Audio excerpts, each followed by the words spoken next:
Still so close, so late in the game. Tonight, the new strategies and my questions for Al Gore on the issues voters care about the most.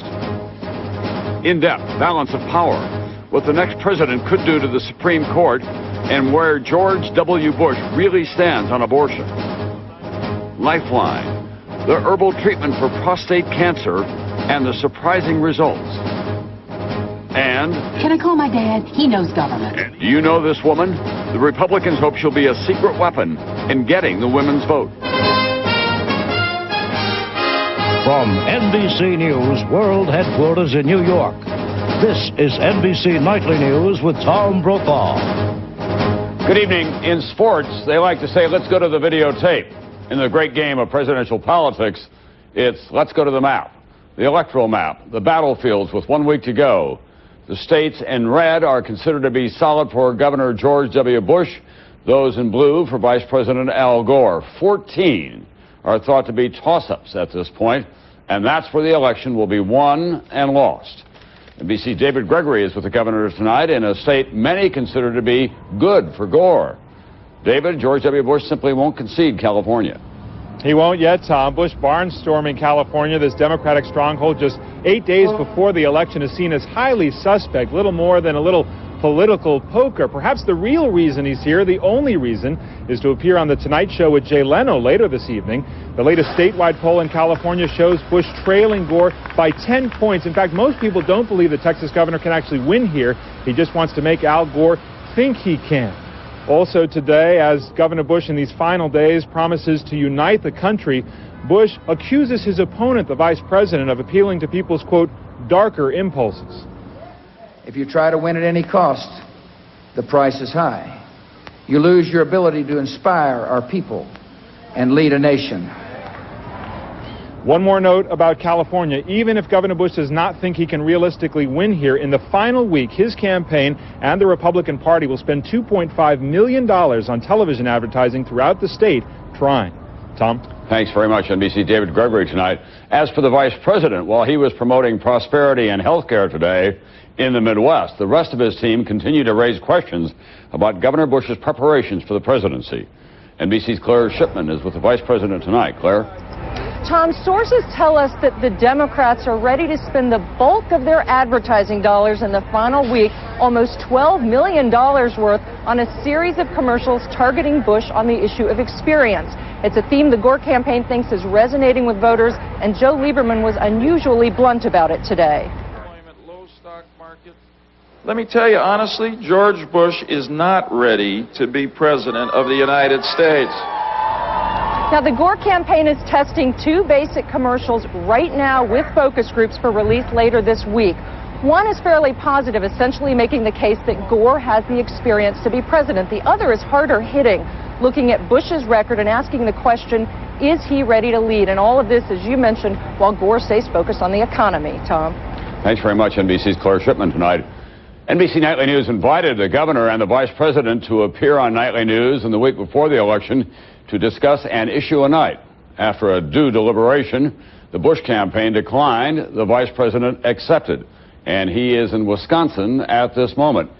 Mr. Vice President, one of the major issues separating you and the governor in the area of education, which we'll be talking about tonight, is this whole issue of vouchers. In Milwaukee, a Democratic mayor has successfully led the fight for vouchers that are financed with public money. You and the teachers groups that support you are opposed to that idea. How do you explain your position to a Milwaukee parent who's taken a child out of a failing school and put that child in a safe, secure learning center? If I thought that vouchers were the only alternative to a failing school, I might feel differently, Tom. But the fact is that we have many great schools in our country, and all schools can become great. We should not tolerate any failing schools. We should insist on new accountability. We should insist on firm local control, with testing of all students to measure their performance, testing of all new teachers, and we need to recruit a lot of new teachers in order to reduce the class size. But at a time when we have a record number of students in public schools, it is wrong, in my opinion, to drain taxpayers' money away from public schools for private school vouchers that in most cases do not even begin to pay private school tuition, and given to schools that are not accountable for public money, that don't have to accept all students. I think that we should make education the #1 priority, reduce the class size, modernize the schools, give federal help to local school boards that are strapped for resources while maintaining local control and new accountability. Mr. Vice President, the head of the NEA, before it gave its endorsement to you, said the core issue for you, vouchers. No wavering, no wobbling. Does that mean that you'll remain opposed to vouchers during the 4 years if you're elected president of the United States? I think that vouchers represent a mistake, Tom. I think that we should renew our commitment to the public schools. I think private schools have a great place, a great role, but not with taxpayer money taken away from the public schools. Look, more than 90% of America's children go to public schools. We need to build up all our public schools. Any failing school should receive immediate help, a new principal, a new turnaround team. We shouldn't tolerate failing schools. We need to modernize the classrooms and build new schools. We need to recruit new teachers. We need universal preschool. And we need to make college tuition mostly tax deductible so kids from middle-class families can go on to college whenever they want to. Mr. Vice President, today you were talking about health and prosperity, but the rest of your team were raising real questions about Governor Bush's ability to lead the nation as President of the United States. And your wife, Tipper, said this is not the dating game that we're talking about here. Do you think that next week that this will be settled more on personalities than it will be on policies? And is that why your team is out there attacking George Bush's record? Well, her comment was in reference to me, not to him. And we've been having a good time out here on the trail. Tom, I think that the proposals that my opponent has presented, such as the voucher proposal, you know, he would force states to spend their money on vouchers even if the states didn't want to. I think proposals like the privatization of a big part of Social Security, where the $1 trillion is promised to two different people, the huge tax cut that goes mostly to the wealthy, almost half to the wealthiest 1%. I think these kinds of proposals do raise questions about the wisdom of the ideas that he is presenting. But I personally am not going to judge the qualifications of my opponent because I don't think I'm very objective about it. Mr. Vice President, thank you very much for being with us tonight. Thank you for inviting me, Tom. Thank you. And we want to remind everyone that we made the same offer to Governor George W. Bush, but his campaign declined. Now to Missouri, and a major development in the Senate race there tonight. The Democratic candidate, Governor Mel Carnahan, was killed in a plane crash 2 weeks ago, and tonight his widow has agreed to serve if her husband pulls off what will only be described as a posthumous victory. Here's NBC's Jim Avila. Once labeled Missouri's meanest Senate race, now suddenly the saddest. A popular governor dies in a campaign plane crash, leaving his bid for the United States Senate unfinished. A legacy so distinguished, he's become the posthumous favorite. Governor Mel Carnahan, behind or even in the polls while living, surging after his death.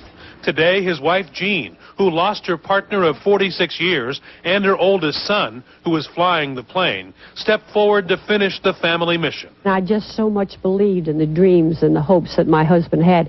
I didn't want them to die. It's too late to take Governor Carnahan's name from the ballot. The acting governor says he'll appoint Jean Carnahan to the Senate if he wins. The latest St. Louis Post-Dispatch poll shows Carnahan leading incumbent Senator John Ashcroft 49 to 44%. Ashcroft fighting a sympathy bounce he cannot attack. He's really running against three opponents. He's running against the legend of Mel Carnahan. He's running against the widow. And he's also running against the media. Also in a tight spot, the Bush campaign. Missouri, a toss-up state in presidential polls. Experts say the high-profile Senate race drama could bring more people to the ballot box, many of them Democrats for Gore. Women are particularly susceptible to an emotional reaction favoring the widow. Experts say Jean Carnahan, who has never run for or held public office, is suddenly a political force, in position to become a U.S. senator and alter the race for president. Jim Avila, NBC News, Rolla, Missouri. Still ahead tonight, Lifeline, advanced prostate cancer, difficult to treat, but a surprising approach is now showing new promise. I think this was a very dramatic response, especially when you're talking about a mixture of just a few herbs. Another option for prostate cancer, herbal remedies providing new hope. NBC News in depth tonight, the next president in the U.S. Supreme Court. There's been a lot of speculation about what will happen to the court if George Bush or Al Gore wins, and chances are, whichever of them is elected, he will get a chance to nominate at least one new justice, perhaps a Chief Justice. On average, there's a new justice appointed every 2 years, but there have been no new appointments since 1994. It's been almost 180 years since the Supreme Court's gone so long without a new justice. And as for how the court would change, it depends both on who the new president is and which of the justices will be leaving. We begin tonight in depth with NBC's Pete Williams.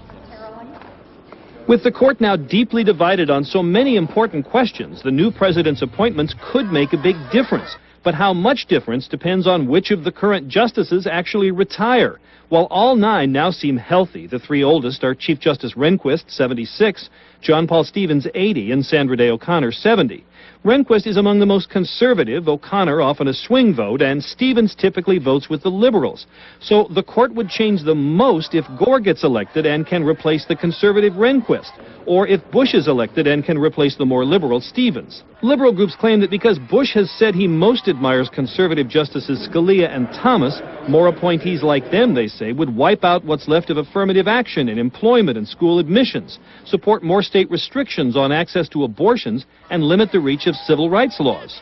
Civil rights issues for people of color, for women, for persons with disabilities, older Americans, gays and lesbians. This could be the most radical shift to the right in decades. But conservative groups say Gore appointments would likely revive widespread racial preferences, doom the push for school vouchers and prayer in the classroom, and end any possibility of overturning the Roe v. Wade abortion decision. This court is only one vote away from returning to the heady old days of liberal activism when courts ran school systems, imposed taxes, and let criminals out on technicalities. And many court scholars say the justices do read the election returns. They say a conservative like Rehnquist might choose to stay if Gore is elected instead of letting a Democratic president replace him with someone more liberal. Pete Williams, NBC News at the Supreme Court. And as Pete Williams points out, abortion is one of the topics that divides the court. As NBC's Lisa Myers tells us now, it is an issue that Governor Bush is not eager to raise. His critics say he's done his best to obscure his anti-abortion position. Governor Bush rarely brings up the subject of abortion himself. Today he doesn't mention it at all. But when he does talk about this hot-button issue, Bush chooses his words and tone carefully. Critics say trying to have it both ways. In terms of the abortion issue, I am pro-life. I recognize that this is an issue that is divisive in America. Good people disagree on the issue. Would he push a constitutional amendment to outlaw abortion? I would support a constitutional amendment with the exceptions of life, incest, and rape. I want to tell you something, though. The country is not ready for a constitutional amendment. So instead, Bush says he'd focus on reducing abortions by banning so-called partial birth abortion, requiring parental notification for minors, and making adoption easier. Beyond Bush's words, observers say there are other atmospherics designed to signal women need not worry. His popular mother, Barbara, is openly pro-choice, and his wife, Laura, hints she is too. Do you believe that a woman should have the right to choose an abortion? This is what I believe. I agree with George that we should try to do what we can to reduce the number of abortions. It sounds like you agree with your mother-in-law, Barbara Bush, that you're pro-choice. Well, that's what you said, Lisa. The impact of all this? He's sending a reassuring signal to those of us who are pro-choice. I am confident that Governor Bush, as president, would not mount any kind of attack on a woman's right to choose. Abortion rights advocates say Bush is trying to fool voters. Bush's goal, ending legal abortion.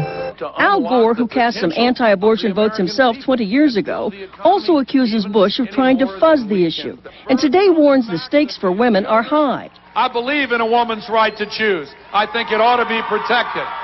But pollsters say so far Bush's strategy seems to be working. Blunting abortion is a campaign issue. Though many voters say they trust Gore more on the issue, polls show it's not a deciding factor in their vote. Lisa Myers, NBC News, Washington. Up next, Lifeline, important health news for men with prostate cancer. Good results from a natural herbal remedy.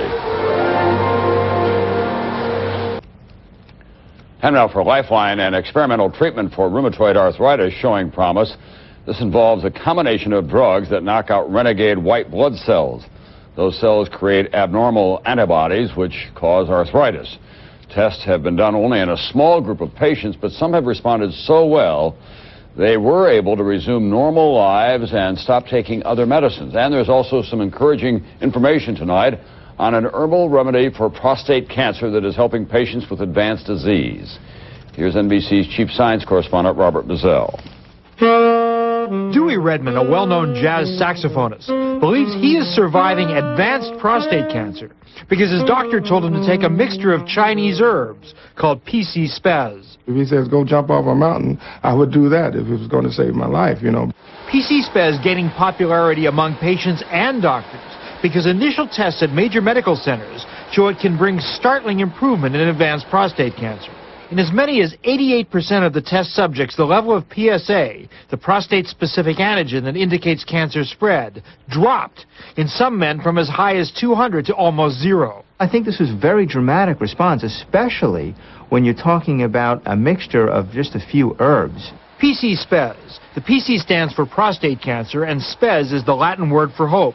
Made from herbs that seem to mimic the female hormone estrogen, often used to treat prostate cancer. Even after hormone treatment and cryosurgery, Redman's cancer was spreading to his bones, but the tumors started shrinking when he took the herbs. Such stories have prompted an estimated 10,000 men to take the herbs already, at a cost of $450 a month, almost never covered by insurance. While PC Spaz can have powerful curative effects like a drug, it can also have side effects like a drug that can be difficult, even life-threatening. These include breast tenderness, hot flashes, and in as many as 5% of cases, blood clots that can be fatal if not treated properly. I am very concerned about men in the United States that are taking this product without the supervision of a doctor. PC Spaz is sold not as a drug, but as a food supplement. Because these are natural, people will think they must be safer than the other existing standard therapies for prostate cancer. And we know that may not be true. Doctors say PC Spaz is a powerful and potentially dangerous mixture, but they say it could help many of the 180,000 men like Redman diagnosed with prostate cancer every year. Robert Bazell, NBC News, New York. Tomorrow night, the health hazard at the hospital. Deadly infections across America, one death every 6 minutes. How one hospital is fighting back what your family needs to know. That's Lifeline tomorrow night. On Wall Street today, investors were running away from tech stocks and pouring money into blue chips. The Dow, as a result, was up more than 245 points, its second straight 200-plus point gain. NASDAQ, however, lost almost 87 points. I'll be right back with a new voice being heard all over America this election year. In this, the final countdown to the election, neither campaign is leaving anything to chance, and not all of it is out there on the campaign trail. Take the Republicans and the gender gap. They have to do better among women this time to win the White House back, so they're looking for every advantage. In collaboration with the Wall Street Journal tonight, here's NBC's Kelly O'Donnell. With her bedroom closet doubling as a recording studio, at a White County Farm Bureau candidates night, Betsy Ames, married and mother of 4, is the new voice of the Republican Party. Another Al Gore scandal.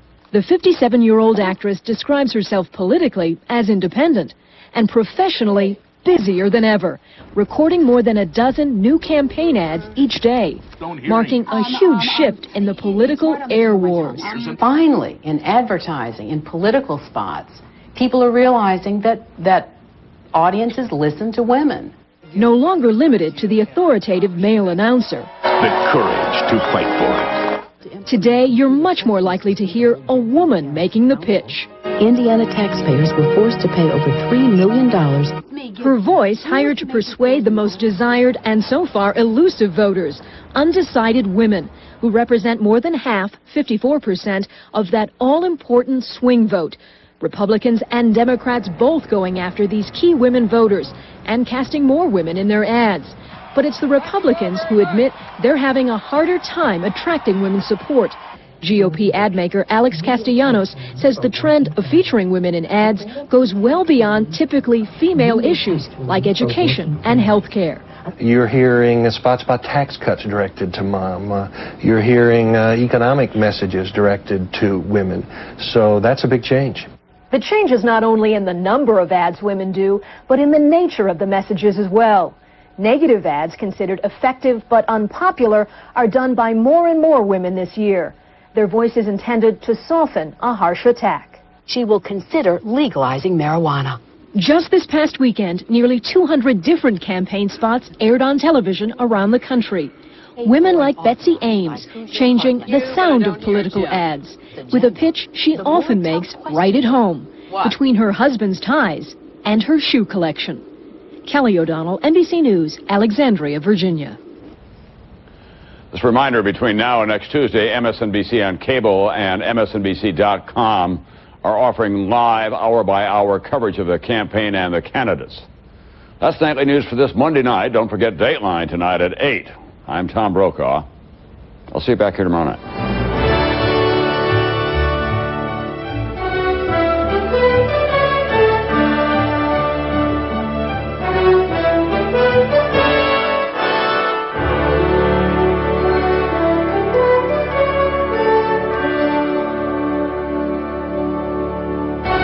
Nightly News is a presentation of NBC News. More Americans watch NBC News than any other news organization in the world.